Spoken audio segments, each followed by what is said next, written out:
ಎನ್ನುವರು ಕೆಲವರು, ಖುದಾ ಎನ್ನುವರು ಕೆಲವರು, ಕೆಲವರು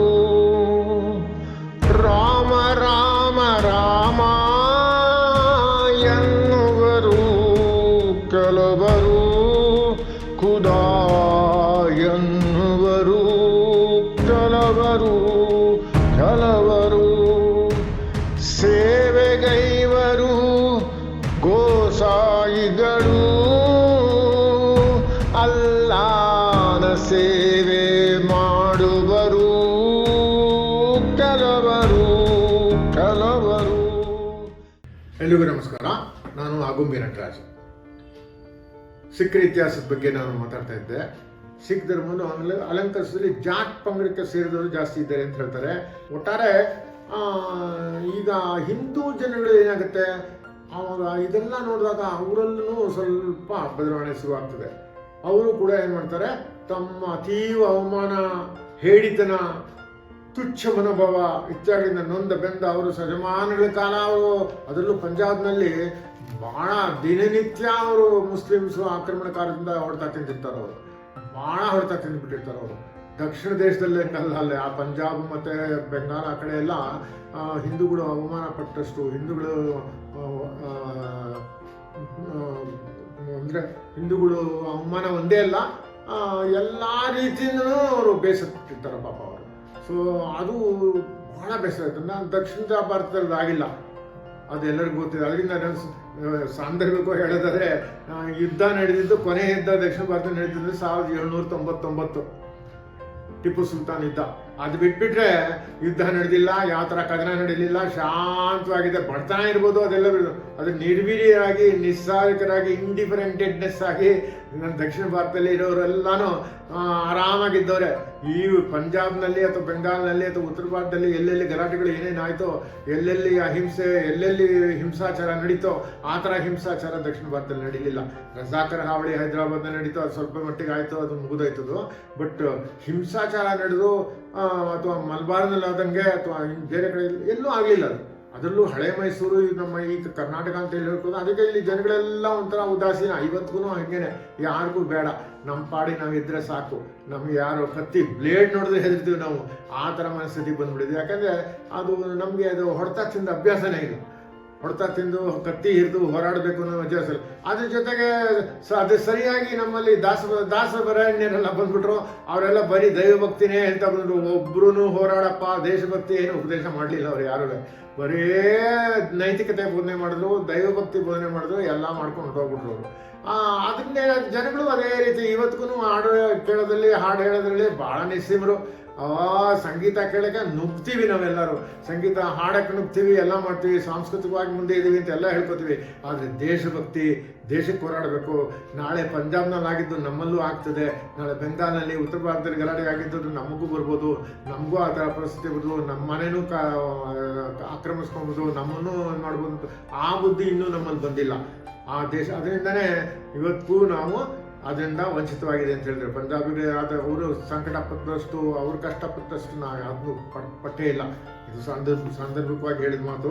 ಎನಿವೆ, ಮುಂದೆ ದೆಹಲಿ ಔರಂಗಜೇಬ್ಗೆ ಇದೆಲ್ಲ ಮುಟ್ಟುತ್ತೆ, ಗೊತ್ತಾಗುತ್ತೆ. ಓಹೋ, ಇವರು ಸೈನಿಕರಾಗಿ ಬೇರೆ ಪದ್ಧತಿನ ಇಟ್ಕೊಂಡು ಯುದ್ಧಕ್ಕೆ ರೆಡಿ ಆಗ್ತಾ ಇದ್ದಾರೆ ಇವರು ಅಂದ್ಬಿಟ್ಟು ಗುರು ಗೋವಿಂದ ಸಿಂಗ್ ಹಿಂದೂಗಳನ್ನು ವೀರ್ಯವಂತರನ್ನಾಗಿ, ಕೆಚ್ಚದೆ ಯೋಧರನ್ನಾಗಿ, ಆತ್ಮಾಭಿಮಾನ, ಸ್ವಧರ್ಮ ಮತ್ತು ಸ್ವಾಭಿಮಾನ ಇರಿಸಿ ಹೋರಾಡುವ ಮನೋಭಾವಕ್ಕೆ ಅವರನ್ನು ತಿರುಗಿಸೋದ್ರಿಂದ ತಮ್ಮ ಅಸ್ತಿತ್ವಕ್ಕೇನೆ ಕೊನೆಗಾಲ ಬರ್ತದೆ, ಅಳಿವಾಗ್ತದೆ ಅಂತ ಅವರು ತಿಳ್ಕೊಂಡ್ಬಿಡ್ತಾರೆ. ಸೊ ಅವ್ರೇನು ಮಾಡ್ತಾರೆ, ಯುದ್ಧಕ್ಕೆ ಶುರು ಮಾಡ್ತಾರೆ. ಅವನ್ನ ಹೆಂಗಾರು ಮಾಡಿ ಗುರು ಗೋವಿಂದ ಸಿಂಗಿಗೆ ಇದು ಮಾಡಬೇಕು ಅಂಥೇಳಿ ಕೋಟೆ, ಆನಂದಪುರದಲ್ಲಿ ಕೋಟೆ ಕಟ್ಟಿರ್ತಾರೆ, ಅಲ್ಲಿಗೆಲ್ಲ ಗಿರಾಕ್ ಹಾಕ್ತಾರೆ. ಆವಾಗ ಪಾಪ ಯಥಾ ಪ್ರಕಾರ ಹಿಂದೂಗಳು ಯಾರು ಅವನ ಸಹಾಯಕ್ಕೆ ಬರಲ್ಲ. ಅವಾಗ ಅಲ್ಲಿಂದ ಹೋಗ್ಬೇಕಾಗುತ್ತೆ, ಹೋರಾಟದಲ್ಲಿ ಸೋಲ್ಬೇಕಾಗ್ತದೆ. ಆನಂದಪುರದಿಂದ ಗುರುನ ಎಷ್ಟೇ ಮಾಡಿದ್ರು ಸೋಲಿಸ್ತಾರೆ. ಮೊದಲು ಕಾದಾಟದಲ್ಲಿ ಗೆಲುವು ಇದೆಲ್ಲ ಆಗ್ತದೆ. ದೊಡ್ಡ ಸೈನ್ಯ ಕಳಿಸ್ತಾನೆ ಕೊನೆಗೆ ಔರಂಗಜೇಬು. ಏನು ಗುರುನ ಹತ್ತಕ್ಕೆ ಆಗ್ತಾ ಇಲ್ವಲ್ಲಪ್ಪ, ಇದು ಇಷ್ಟು ಒಂದು ಗಣಘೋರ ಯುದ್ಧ ನಡೆದ್ರೂ ಆಗ್ತಾ ಇಲ್ವಲ್ಲ ಅಂಥೇಳಿ ಕೊನೆ ದೊಡ್ಡ ಸೈನ್ಯ ಕಳಿಸ್ತಾರೆ. ದೊಡ್ಡ ಕೇಸ 100 ಜನ ಸಾಯ್ತಾರೆ. ಅವಾಗ ಅದಾಗ್ತದೆ. ಬಟ್ ಏನಾದ್ರೂ ಸಿಖ್ರನ್ನ ಸೋಲಿಸ್ಬೇಕಾಗುತ್ತೆ, ಸೋಲ್ತಾರೆ. ಅಧಿಕಾರಿ ಶಾಹಿಯ ಮದಿರಾ ಮಂದಿರ ಸರ್ವರಿಗೂ ಸುಂದರ ಸುಂದರ ಸುಂದರ. ಅಧಿಕಾರಿ ಶಾಹಿಯ ಮದಿರಾ ಮಂದಿರ ಸರ್ವರಿಗೂ ಸುಂದರ ಸುಂದರ ಸುಂದರ. ಕುಡಿದು ಮತ್ತೇರಿ ಎದ್ದು ಹೊತ್ತೇರಿ ಸಹೋದರ ಗೆಳೆಯರೆಂಬ ಭೇದ ಭಾವವಿಲ್ಲದೆ ರುಂಡ ಚಂಡಾಡಿ ನಿಲ್ವನು ಬತ್ತೇರಿ ಬತ್ತೇರಿ ಬತ್ತೇರಿ. ಅಧಿಕಾರಿ ಶಾಹಿಯ ಮದಿರಾ ಮಂದಿರ ಸರ್ವರಿಗೂ ಸುಂದರ ಸುಂದರ ಸುಂದರ. ಅಧಿಕಾರಿ ಶಾಹಿಯ ಮದಿರಾ ಮಂದಿರ ಸರ್ವರಿಗೂ ಸುಂದರ ಸುಂದರ ಸುಂದರ. ಕಾಲಚಕ್ರ ಮುರುಳಿ ಕಾಲಚಕ್ರ ಮುರುಳಿ ಬರುವನು ಮರಳಿ. ಗುರು ಗೋವಿಂದ ಸಿಂಗ್ ಏನು ಮಾಡ್ತಾರೆ, ಅವ್ರಿಗೆ ಅವಾಗ ಈಗಾಗಲೇ ಅದು ವಿಷಯನ ಮಾತಾಡಲಿಲ್ಲ. 2 ಪತ್ನಿ ಇರ್ತಾರೆ ಅವ್ರಿಗೆ, ಮತ್ತು 6 ಮತ್ತು 8 ವರ್ಷದ ಮಕ್ಕಳನ್ನು ಕೂಡ ಇರ್ತಾರೆ. ಆ ಮಕ್ಕಳನ್ನು ಕೋಟೆಯಿಂದ ನಿರ್ಗಮಿಸುವ ಏರ್ಪಾಡು ಮಾಡ್ತಾರಂತೆ. ಕೋಟೆಯಿಂದ ಹೊರಗೆ ಹೋಗ್ತಾರೆ ಅವರು. ಅದ್ರ ಕತೆ ತುಂಬ ಚೆನ್ನಾಗಿದೆ. ಪಾಪ ಅವರು ನಿಷ್ಠಾವಂತ 500 ನಿಷ್ಠಾವಂತ ಸಿಖ್ಖರ ಜೊತೆ ಅವ್ರನ್ನ ಕಳಿಸ್ತಾರೆ. ನೀವು ಸೇಫಾಗಿ ಇವ್ರನ್ನ ಕರ್ಕೊಂಡು ಹೋಗ್ಬಿಟ್ಬಿಡಪ್ಪ, ಇಲ್ಲಿ ಬೇಡ, ಮೊದಲು ಒಳಗಡೆ ನುಗ್ಗಿ ನಾವು ಎಲ್ಲರನ್ನೂ ಸಾಯಿಸ್ಬಿಡ್ತಾರೆ, ಇವ್ರನ್ನಾರು ನೀವು ರಕ್ಷಣೆ ಮಾಡೋಣ, ಹೆಂಡತಿ ಮಕ್ಕಳನ್ನ ಅಂತೇಳಿ ಕಳಿಸ್ತಾರೆ. ಸೊ ಅವ್ರು ಹೋಗಿ ಅಲ್ಲಿ ರೂಪರ್ ನಗರ್ ಅಂತ ಸಿಗುತ್ತೆ, ಅಲ್ಲಿ ಕರ್ಕೊಂಡು ಹೋಗ್ತಾರೆ ಅವರು. ಅಲ್ಲಿ ಹೋಗಿ ಅಲ್ಲಿ ಸರ್ ಹಿಂದ್ ಅಂತ ಒಂದು ಇವತ್ತಿಗೂ ಒಂದು ಪ್ರದೇಶ ಇದೆ, ಸರ್ ಹಿಂದ್ ಅಂತ ಒಂದು ನಗರ ಪ್ರದೇಶ ಅಂತ ಮಾಡ್ತಾರೆ. ಅಲ್ಲೊಬ್ಬ ನವಾಬ ಇರ್ತಾರೆ. ಅವನಿಗೆ ಅಲ್ಲಿ ಹೋಗಿ ಅವನ ಆಶ್ರಯ ಪಡಿತಾರೆ. ಆ ನವಾಬ ಹೇಳ್ತಾನೆ, ಇಲ್ಲ ಇಲ್ಲ ನಾನು ನೋಡ್ಕೋತೇನೆ ಚೆನ್ನಾಗಿ, ನಿಂಗೆ ಏನು ತೊಂದರೆ ಕೊಡೋದಿಲ್ಲ ಅಂತ ಹೇಳ್ತಾನೆ. ಅಲ್ಲಿ ಹೋಗಿ ಇವ್ರನ್ನ ಒಪ್ಪಿಸ್ಬಿಡ್ತಾರೆ. ಗುರು ಗೋವಿಂದ ಸಿಂಗ್ ಮಕ್ಕಳನ್ನ ಅಲ್ಲಿ ಒಪ್ಪಿಸ್ತಾರೆ ಅವ್ರನ್ನ. ಸೊ ಮೊಘಲರ ಅಡಿಯಾಳಾಗಿದ್ದ ಸರಿ ಹಿಂದಿನ ನವಾಬ ಅವನ ರಕ್ಷಣೆ ಮಾಡ್ಬೋದು, ಅವ್ರನ್ನ ಬಂಧಿಸ್ತಾರೆ, ಆ ಮಕ್ಕಳನ್ನ ಬಂಧಿಸ್ತಾರೆ.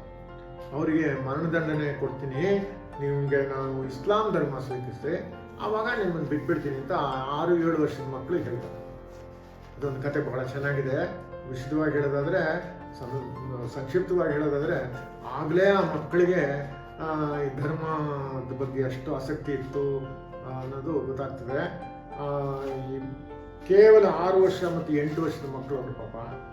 ಆ ಮಕ್ಕಳಿಗೆ ಹೇಳ್ತಾರಂತ, ಅವಾಗ ನೀವು ಧರ್ಮ ನಿಮ್ಮ ಬಿಟ್ಬಿಡಿ, ಸಿಖ್ ಧರ್ಮ ತ್ಯಜಿಸ್ಬಿಡಿ, ಇಸ್ಲಾಂ ಸ್ವೀಕರಿಸ್ರಿ, ನಿಮ್ಮನ್ನು ಅವಾಗ ನಾನು ಅವನು ತಮ್ಮನ ಈಗ ಆಶ್ರಯ ಕೇಳಿ ಬಂದವ್ರಿಗೆ ಅವನು ಈ ಥರ ಉತ್ತರ ಕೊಡ್ತಾನಲ್ಲ, ಅವನು ಸಾಯಿಸಕ್ಕೆ ರೆಡಿ ಇರ್ತಾನೆ ಪಾಪ. ಅವಾಗ ಅವ್ರು ಹೇಳ್ತಾರಂತೆ, ನಾವು ಗುರು ಗೋವಿಂದ ಸಿಂಗ್ರ ಮಕ್ಕಳಾಗಿದ್ದೇವೆ, ನಮಗೆ ಸೋಲು ಅಥವಾ ಶರಣಾಗೋದು ಅಯ್ಯವು. 8 ವರ್ಷದ ಮಗ ಮುಂದುವರೆದು ಹೇಳ್ತಾನಂತೆ, ನಮ್ಮ ತಾತ ತಮ್ಮ ಜೀವವನ್ನೇ ಬಲಿದಾನಗೈದರು, ಆದರೆ ತಮ್ಮ ಧರ್ಮವನ್ನಲ್ಲ.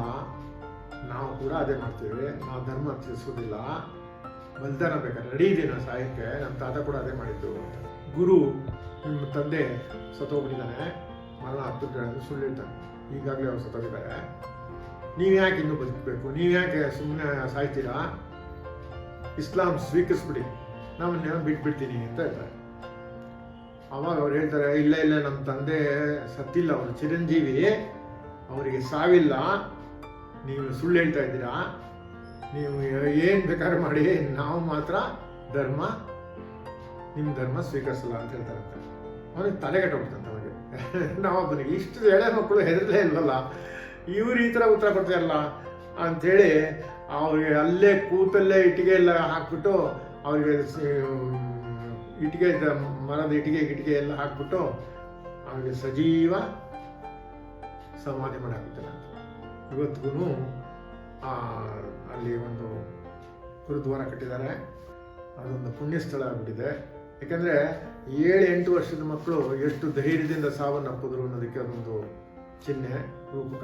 ಭಾಳ ಚೆನ್ನಾಗಿದೆ ಅದು. ಇದೊಂದು ಹೃದಯ ವಿದ್ರಾವಕ ಮರಣ.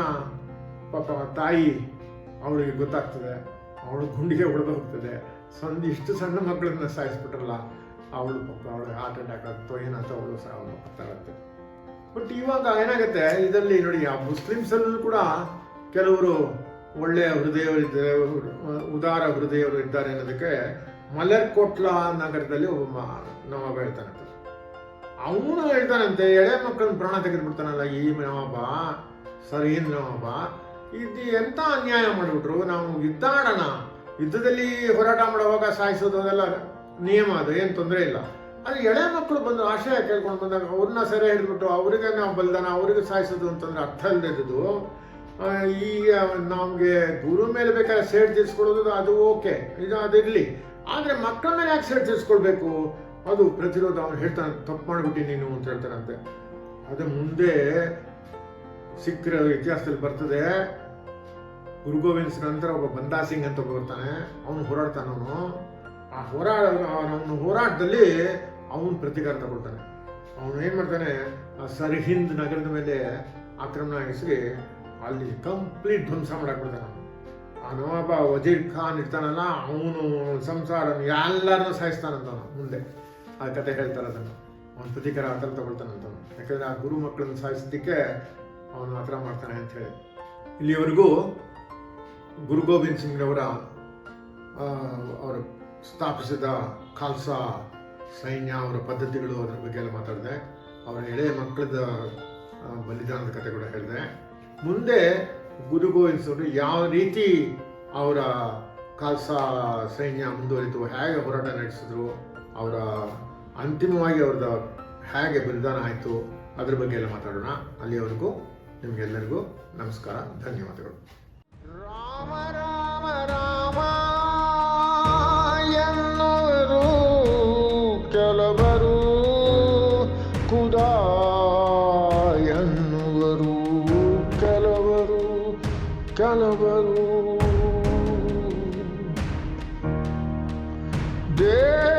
ದೇವಲೋಕ ಅಪೇಕ್ಷಿಸುವರು ಕೆಲವರು, ಸ್ವರ್ಗ ಲೋಕ ಅಪೇಕ್ಷಿಸುವರು ಇತರರು.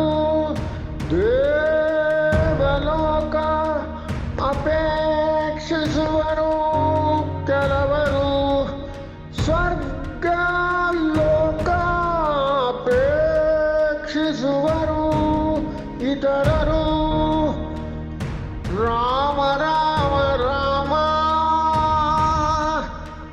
ಎನ್ನುವರು ಕೆಲವರು, ಖುದಾ ಎನ್ನುವರು ಕೆಲವರು.